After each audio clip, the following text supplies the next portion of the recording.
Good morning, everybody. I wanted to start this morning off on a note from yesterday night. I was speaking to a friend of mine who's having a tough time in dating, and it's really tough when you first meet someone. There's high expectations on a first date, and you're just getting to know each other for the first time, and there just leaves a lot of room for interpretation. And that's tough because you kind of have to catch up to who that person's baseline is.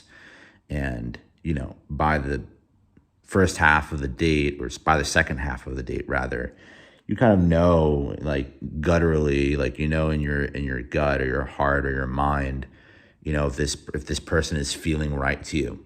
And there's a lot of backing behind that feeling, right? We have a way that we have a way that we regulate, right? And I think one of the most recently in the past year, I've been doing a lot of deep work, diving deep and discovering how personality is connected to self-regulation and co-regulation. And this friend in general, I was speaking to her, and I was saying, a lot of how people make us feel goes really hand in hand, and it's correlated with how regulated we are, like how that person makes us feel in terms of regulation. And so there's regular regulation, which is, you take care of yourself. And then there's co-regulation, which is the inherent needs that we have that someone can potentially show up for us, and co-regulating together.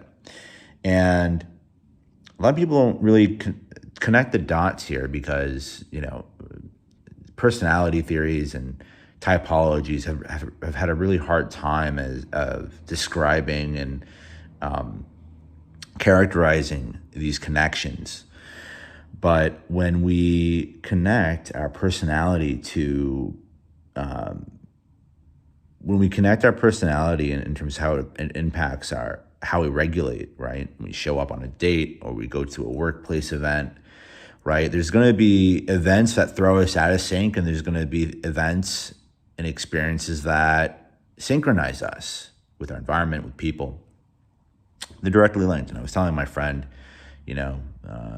not last night, but in general, as like a topic idea, right? When you go on dates, when you meet new people,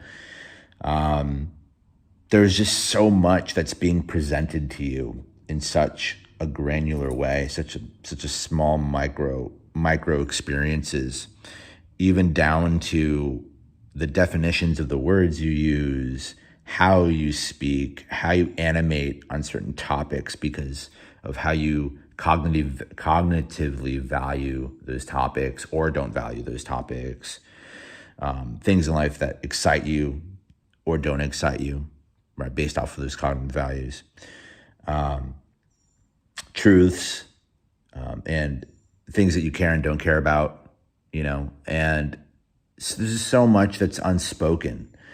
And when you have feelings about somebody, or you have feelings about a situation in a social setting, it really goes a long way. And so I was telling my friend, to wrap this one idea up, when you go on a date, and you have to give, you do have to give, someone's a good ample amount of time to show who their baseline is to you, and vice versa. But sometimes that gut feeling steps in and starts to regulate, and either tells you this is a good person, this is a bad person for you.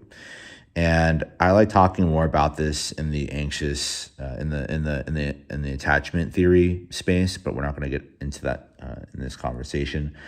But so there's a lot to be said there in terms of regulation. And when you start to think about personality and regulation, you start to approach circumstances differently with people, and you start to be more mindful and aware. Once you're in awareness of what's good for you, what's not good for you, how you respond to things in a positive or negative way, you're really able to show up for yourself in a way that's more meaningful.